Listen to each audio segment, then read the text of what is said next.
So Nizamabad Karimnagar Adilabad అది నిజామాబాద్ లో ఆయనకి ఎడ్జ్ ఉంది అనిపిస్తుంది. ఆదిలాబాద్ లో మాత్రం కాంగ్రెస్ కి ఎడ్జ్ ఉంది అన్నారు. మళ్ళీ ముందు మేము కూడా టైట్ అనుకున్నా, కానీ అట్లా లేదు.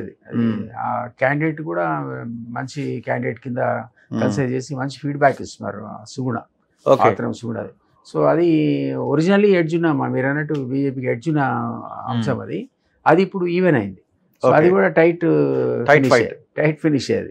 Tight finish. Malkajgiri I think Karimnagar Nizamabad and Malkajgiri Nizamabad ఇవన్నీ కూడా నిజామాబాద్ కూడా అంతే కదా, డెఫినెట్లీ ఎడ్జ్ ఉన్నట్టే అనాలి. ఓకే, ఎక్కడికి వస్తున్నామో తెలియదు. బట్ ఇవన్నీ కూడా మా పార్టీ కూడా సీరియస్ గా పోల్ మేనేజ్మెంట్ చేసిన కాన్స్టిట్యూన్సీ.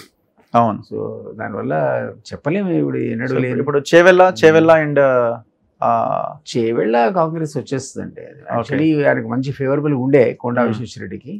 మరి ఆయన ఏదో పోల్ మేనేజ్మెంట్ లో వెనకబడ్డారన్నారు. మీరు చెప్పాలి నాకు. చేవెళ్ళ వన్ సైడే ఉంటది, బీజేపీ గెలుస్తుంది అంటున్నారు కానీ బట్ నేను వినడం మాత్రం పోల్ మేనేజ్మెంట్ లో ఆయన వెనకబడ్డాడు. సో దానివల్ల ఆయనకి నెగటివ్ ఇంపాక్ట్ ఉంటుందేమో తెలియదు. బట్ అది కూడా టైట్ ఉన్నటువంటి కాన్స్టిట్యూన్సీ. ఓకే, ఇప్పుడు మీరు కాంగ్రెస్ లీడర్ గా మాట్లాడుతున్నారా లేకపోతే అనలిస్ట్ గా మాట్లాడుతున్నా? తప్పదేమో కొన్ని విషయాలు. అనలిస్ట్ గా మాట్లాడుతున్నా. ఓకే, కాంగ్రెస్ లీడర్ గా ఆల్రెడీ నేను మన దగ్గర 9+4 ఇచ్చేసా. ఓకే, 9 ఏమో క్లియర్ కట్ విక్టరీ అండ్ 4 ఏమో పోల్ మేనేజ్మెంట్ అని రాశారు. సో 13 అది అనకూడదు అని చెప్తున్నా మీకు. 13 ఆల్రెడీ రిపోర్ట్ ఇచ్చేసా కాబట్టి పెద్ద ఫరక్ పడదు. సో బిఫోర్ ఎలక్షన్స్ ఇచ్చారు కూడా. ఈ 4 కాన్స్టిట్యూన్సీస్ లో మీరు పోల్ మేనేజ్మెంట్ చేస్తే 13 రావచ్చు అని. అది సీఎం అన్నాడు. నిన్న సీఎం ఆడిన దాంట్లో మాకు 9 క్లియర్ వస్తే 13 దాకా పోవచ్చు అన్నాడు ఆయన. సేమ్ ఆయన రిపీట్ చేశాడు మరి. సో ఆయనకున్న ఇన్ఫర్మేషన్ మనకంటే ఎక్కువ కదా.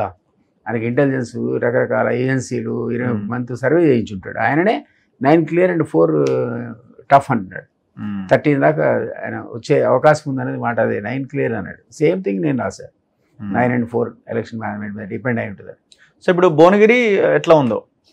భువనగిరి ఎడ్జ్ ఇప్పుడు ఈయనకు వచ్చింది, మన కాంగ్రెస్ ఆయనకు వచ్చింది. బట్ అక్కడ ఒక ఫ్యాక్టరీ ఏంటంటే 3.6 lakh గౌడ్ ఓటర్స్ ఉన్నారు. గౌడ్స్ ఎక్కువ ఉన్నారు. 3.6 lakhs, ఒకటిగా రెండుగా. So 3.6 lakhs 3.6 lakh Goud voters. మరి వీళ్ళంతా వన్ సైడ్ వేస్తారా? Is it possible? జనరల్గా బీసీలో ఒక సెక్షన్ ఆఫ్ పీపుల్ ఎందుకు ఎస్సీ, ఎస్టీ, మైనారిటీ, ముస్లిం మైనారిటీ వీళ్ళంతా, క్రిస్టియన్స్ అంతా కాంగ్రెస్ వైపు మొగ్గు చూపితే కొంత సెక్షన్ ఆఫ్ హిందూస్ ఎందుకో బీజేపీ వైపు మొగ్గు చూపారు. అందులో భాగంగా మరి ఆ 3.6 lakh ఓటర్స్ ఏమైనా పూర్ణనరసింహ గౌడ్ వైపు స్వింగ్ అయితే బీసీ యాంగిల్ ఉంటుంది, కమ్యూనిటీ ఉంది. ఈ 2 యాంగిల్స్లో ఆయన వైపు వస్తే అది టఫ్ అవుతుంది. బట్ మాకున్న ఇన్ఫర్మేషన్ ఫీడ్బ్యాక్ మాత్రం ఆయన ఈజీగా గెలుస్తున్నాడు 5% ఓటుతో. సో ఇప్పుడు నల్గొండ, ఖమ్మం ఇంకా అల్టిమేట్ గా అంతే. నాగర్ కర్నూలు ఇదే కేక్ వాక్. నాగర్ కర్నూలు, పెద్దపల్లి, ఇదే కేక్ వాక్. రిజర్వ్డ్ నియోజకవర్గాలు. పెద్దపల్లి ఇదే కేక్ వాక్. ఇవన్నీ మనం చర్చించే అవసరమే లేదు. కాంగ్రెస్ వరంగల్ కూడా కొంచెం టఫ్. వరంగల్ అనేది మన టఫ్ ఉంది, కొంత టఫ్ ఉంది. బట్ ఆరూరి రమేష్ తట్టుకోలేదు. అది ఆ రేస్ లో వెనకబడ్డాడు ఎందుకు Aruri Ramesh.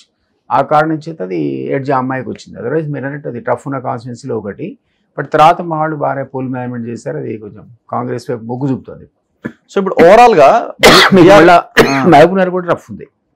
Mahabubnagar main important tough ఉంది. అది ఒరిజినల్ గా కాంగ్రెస్ స్వింగ్ ఉండే, సడన్ గా అది డీకేరణ వైపు వెళ్ళింది. మళ్ళీ ఇప్పుడు బ్యాలెన్స్ అయింది. ఇది ఎంతవరకు వస్తుంది వెరీ డిఫరెంట్. అంతు చిక్కకుండా ఉన్నట్టుగానే ఉన్నది వరంగల్. అండ్ ఇప్పుడు మీరు ఎవరు చెప్పినా కూడా 9+ మీలా ఇప్పుడు అదే 8+10, 6 to 8, 8 to 10. అదే 8 to 10 మీరు అన్నారు కదా, ఇక్కడ 6 to 8 అన్నారు కదా, ఆ లెవెల్లో ఉంది. సో అట్లా నడుస్తా ఉన్నది. సో ఇంకొక రిజల్ట్ అయితే మనం 4-5 కంటే ఎక్కువ బీజేపీకి ఇవ్వలేదు కదా. ఇప్పుడు అది మార్జినల్ 2 సీట్స్ అయితే ఈజీగా అప్పర్ హ్యాండ్ కనపడుతుంది వాళ్ళకి.